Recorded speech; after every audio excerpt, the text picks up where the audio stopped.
Bienvenue dans ce nouveau numéro de Cas d'école. Je suis en compagnie d'Antoine Pierucci, directeur du lycée Saint-Hilaire, établissement privé à Paris, et d'Élie Sacha-Dahan, externe des hôpitaux de Paris et responsable du projet Primant au lycée Saint-Hilaire. Messieurs, bonjour. Bonjour. Bonjour. Alors Antoine Pierucci, la particularité de votre école, c'est de mettre l'accent sur l'innovation technologique et pédagogique.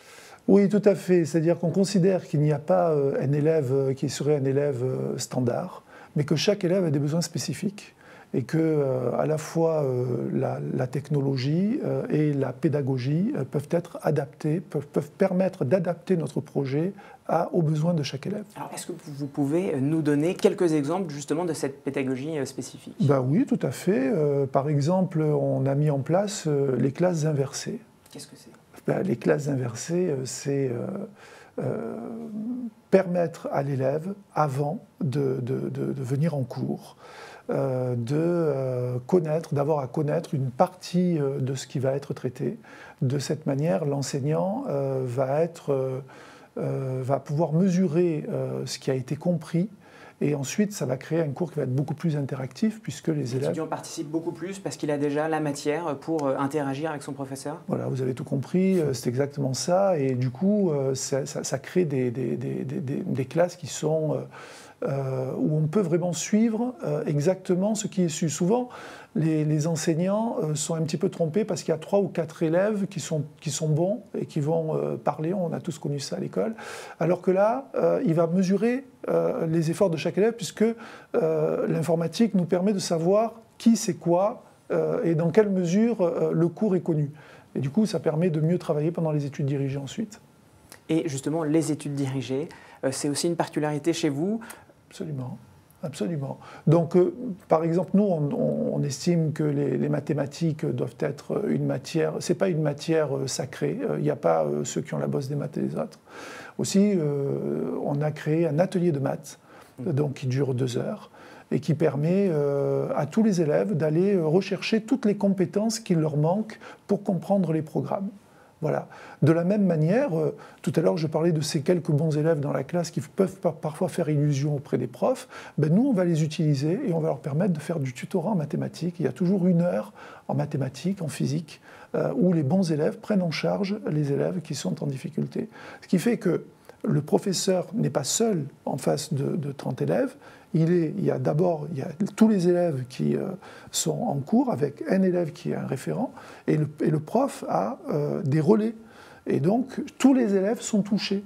Et ça permet d'éviter le décrochage scolaire, c'est magnifique. Et puis, l'essentiel de vos cours sont sur Internet, si je ne me trompe pas. Absolument, donc pas de dictée de cours, tout est sur Internet, ce qui permet un meilleur suivi de la part des enseignants et ce qui permet aussi aux élèves d'être quand même dans un univers qu'ils maîtrisent bien, qui est celui d'Internet. Alors, votre établissement, c'est un lycée, on vient d'en parler, mais ce sont aussi des classes préparatoires et vous préparez notamment au concours de médecine. On sait que c'est un concours très difficile, une sélection très importante. En moyenne, 1 étudiant sur 6 passe en 2e année. Comment préparez-vous vos étudiants? Donc nous, c'est ce qu'on s'est dit. On s'est dit qu'en fait, la difficulté de ce concours médecine, c'est la masse d'informations. Souvent, les concours jouent sur les mathématiques et la physique. Là, c'est la masse d'informations.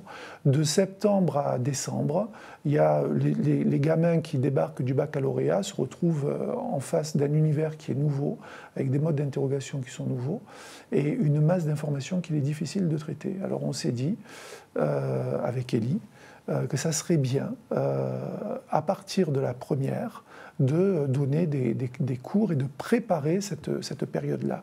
Alors Élie, justement, Sacha-Dahan, vous êtes le responsable de ce projet baptisé Primant. Vous allez peut-être nous expliquer pourquoi.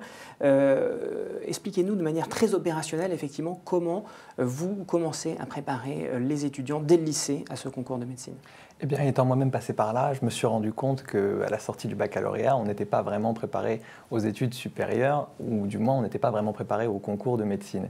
Et en réalité, on arrive en tant que bachelier dans un univers où il y a énormément de choses à apprendre, une quantité astronomique de cours à apprendre et à maîtriser sur le bout des doigts, puisque le mode d'interrogation exige une connaissance parfaite du cours. Et surtout, on se retrouve en face de gens qui sont même des concurrents, où il y a un esprit un petit peu de compétition, et qui ont déjà fait 1 an, voire 2 ans, et qui ne laissent que très peu de chance aux redoublants, puis aux primants. Donc ceux qui passent le concours pour la première année. Exactement. C'est pour ça que j'ai décidé de baptiser cette initiative Projet Primant, pour donner des armes supplémentaires à tous ceux qui n'ont pas eu la chance de redoubler leur première année de médecine et qui voudraient se battre à armes égales. Alors comment ça se passe au niveau de l'aménagement des cours? Ce sont des élèves qui sont au lycée, ils ont le bac à préparer. Comment en parallèle ils préparent le concours de médecine? On a des élèves de première à terminale qui, à raison de 2 heures ou 4 heures par semaine, selon un petit peu la charge de travail qu'ils ont par rapport au baccalauréat, qui reste quand même la priorité en terminale, qui suivent des cours, qui suivent un programme conforme à la PACES, la première année commune aux études de santé, mais néanmoins harmonisé et adapté aux lycéens pour qu'ils puissent comprendre et pour revenir sur des bases qui sont en accord avec le lycée, mais également avec le programme du concours. Et alors, Monsieur Pierucci, est-ce que les résultats parlent d'eux-mêmes? Est-ce que c'est cette technique, cette méthodologie Moi, je dirais qu'on a vraiment frappé dans le mille, parce que le projet Primant, c'est 78% de taux de réussite. C'est-à-dire que 78% de vos étudiants passent le concours de première année? Oui, donc c'est assez magnifique. Alors, c'est un chiffre qui reste à pondérer par le fait que qui rentrent dans le projet Primant sont quand même de bons élèves. Donc, à mon avis, ils auraient eu... une sélection à l'entrée? C'est pas qu'il y a une sélection, c'est que, d'une manière générale, ce sont plutôt des élèves qui sont bons, donc ils auraient peut-être fait plus que 15%. Mais le projet Primant leur donne une assurance tout risque de ne pas avoir à redoubler et de réussir du premier coup. Et ça, c'est magnifique. Eh bien, merci beaucoup, messieurs. Merci à vous. Merci.